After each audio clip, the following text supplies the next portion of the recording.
ముఖ్యమంత్రి గారి కుటుంబమే, చంద్రబాబు నాయుడు కుటుంబమే 5,000 కోట్లు ఉన్న వర్తున్న 54,000 ఎకరాల భూమిని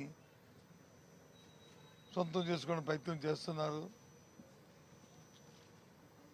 ఈ పక్క రాష్ట్రాల్లో వచ్చి పారదర్శకంగా వాళ్ళు దాన్ని భూములు అలాట్మెంట్ చేస్తుంటే ఇక్కడ వచ్చి వాళ్ళు నచ్చిన కంపెనీలకి వాళ్ళు ఇష్టారాజ్యంగా ఇస్తున్నారని చెప్పి మేము అడగడం జరిగింది. మా సభ్యులు అడిగాం.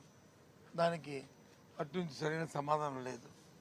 దాని నిరసనగా మేము ఆ ప్రశ్న నుంచి ప్రొటెస్ట్ చేస్తూ వాకౌట్ చేయడానికి పోవడం జరిగింది. అంటే ఉపాధి కల్పిస్తారు, ఉపాధి కల్పిస్తారో చస్తారో తర్వాత దొరుకుతున్నాయి అవి.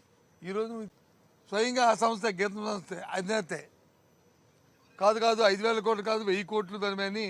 అంటే 1,000 కోట్లు అంటే ఏమీ కాదు.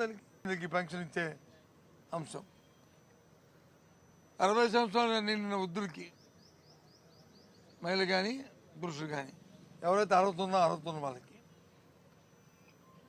పాటు ఎవరైతే భర్తలు చనిపోయినా భార్యలు ఎవరైతే ఉన్నారో, వితంతులు ఎవరైతే ఉన్నారో వాళ్ళకి ప్రభుత్వం వచ్చి 19 నెలల కాలం అయింది.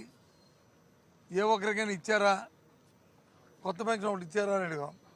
లేదు సమాధానం. ఎంతసేపు ఇప్పుడు ఎప్పుడు ఇస్తారంటే సమాధానం, ఎప్పుడు ఇస్తారని సమాధానం లేదు, ఇచ్చారంటే సమాధానం లేదు. అది కాదు అంటారు. అమ్మఒడి గురించి వచ్చింది, అదే ఇప్పుడేది దాన్ని తల్లికి వందనం ఇప్పుడు ఉన్న ప్రభుత్వంతో పేరు, మా ప్రభుత్వంలో మేము అమ్మఒడి పేరు. 1,00,000 మందికి ఇచ్చాం, అందరికీ ఇచ్చామన్నారు. సరే మీరు చెప్పారు, కానీ గత ప్రభుత్వం వచ్చి 15,000 ఇస్తారని చెప్పి మెయింటెనెన్స్ కానీ 2,000 రూపాయలు తీసింది, 13,000 ఇచ్చింది.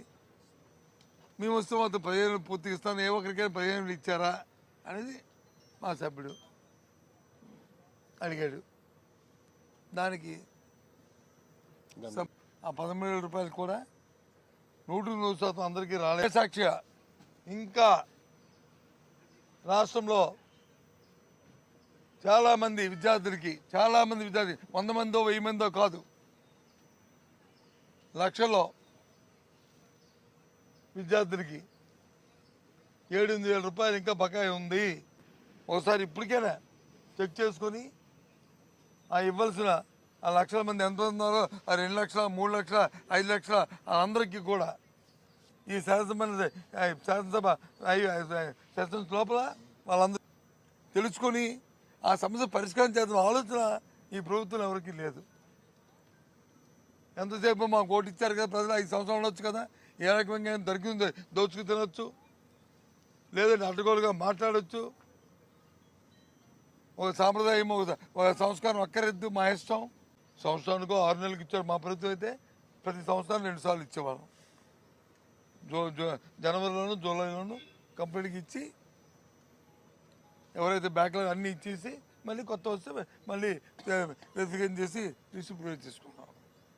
అంతకుముందు ప్రభుత్వాలు అయితే సంవత్సరానికి ఒకసారి ఇచ్చేవారు కొత్త పెన్షన్ అనేది.